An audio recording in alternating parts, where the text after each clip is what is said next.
এক রাতে খলিফা হযরত ওমর রাদিয়াল্লাহু আনহু মদিনার এক এলাকায় তার সঙ্গী আসলামকে নিয়ে হেঁটে যাচ্ছিলেন। চারদিকে ঘুটঘুটে অন্ধকার আর কনকনে ঠান্ডা বাতাস। হঠাৎ অনেক দূর থেকে তিনি একটি আলো দেখতে পেয়ে সেদিকে এগিয়ে গেলেন। কাছে গিয়ে তিনি দেখলেন এক নারী চুলার পাশে বসে আছেন আর তার পাশে কয়েকটি ছোট ছোট শিশু অনবরত কাঁদছে। চুলায় একটি মাটির হাঁড়ি চড়ানো, যার নিচে আগুন জ্বলছে আর ভেতরের পানি টকবক করে ফুটছে। নারীটি কিছুক্ষণ পর পর একটি কাঠি দিয়ে হাড়ির ভেতরটা নেড়ে দিচ্ছেন। হযরত ওমর রাদিয়াল্লাহু আনহু অনুমতি নিয়ে তাঁবুর ভেতর প্রবেশ করলেন এবং জিজ্ঞেস করলেন, হে আল্লাহর বান্দা, এই শিশুরা এভাবে কাঁদছে কেন? আর এত রাতে হাড়িতে কি রান্না হচ্ছে?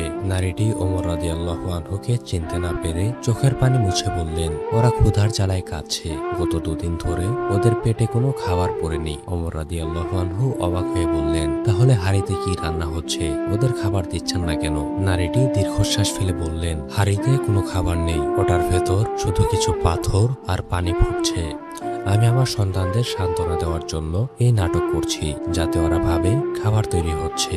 দেখতে দেখতে একসময় ক্ষুধার্ত ও ক্লান্ত শরীরে ওরা ঘুমিয়ে পড়বে, এই আশায়। এরপর নারীটি আক্ষেপ করে বললেন, আমাদের এই কষ্টের দিনে খলিফা ওমর আমাদের কোনো খবরই নিলেন না। আল্লাহর কসম, ওমর আমাদের সাথে ইনসাফ করেননি। তিনি যদি আমাদের খবরই রাখতে না পারেন, তবে কেন তিনি খলিফা হলেন? এই কথা শুনে খলিফা ওমরের বুকটা কেঁপে উঠল। তিনি নিজেকে অপরাধী মনে করলেন। তিনি আর এক মুহূর্ত সেখানে দাঁড়িয়ে না থেকে প্রায় দৌড়ে মদিনার রাষ্ট্রীয় তহবিল বাইতুল মালের দিকে ছুটে গেলেন। সেখানে পৌঁছে খলিফা নিজেই একটি বড় বস্তায় আটা, চর্বি, খেজুর এবং কিছু খাদ্য সামগ্রী ভরলেন। বস্তাটি যখন নিজের পিঠে তুলতে চাইলেন, তখন সঙ্গী আসলাম ব্যথিত হয়ে বললেন, হে আমিরুল মুমিনিন, এই ভারী বস্তাটি আমার পিঠে তুলে দিন। আপনার গোলাম হিসেবে এই বোঝা বহন করা আমার দায়িত্ব।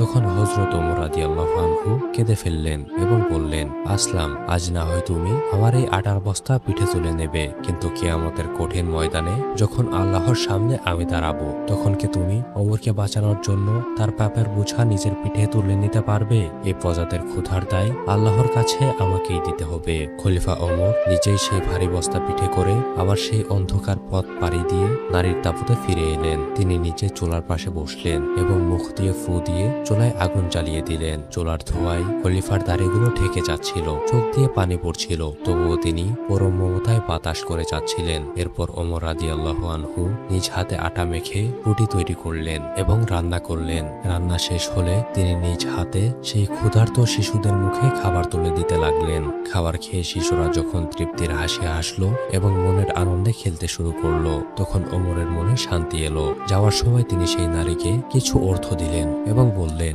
আগামীকাল